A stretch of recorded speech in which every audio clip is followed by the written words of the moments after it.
Mesyuarat tadi Majlis Tindakan Ekonomi Negara bersetuju untuk membayar wang pendahuluan,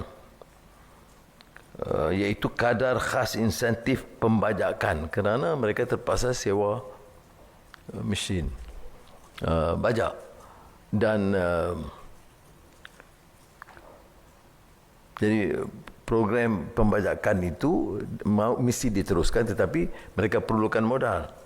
Jadi oleh itu kita berpendapat lebih baik diberikan pendahuluan RM200 supaya mereka boleh terus bergerak menjalankan kegiatan penanaman padi.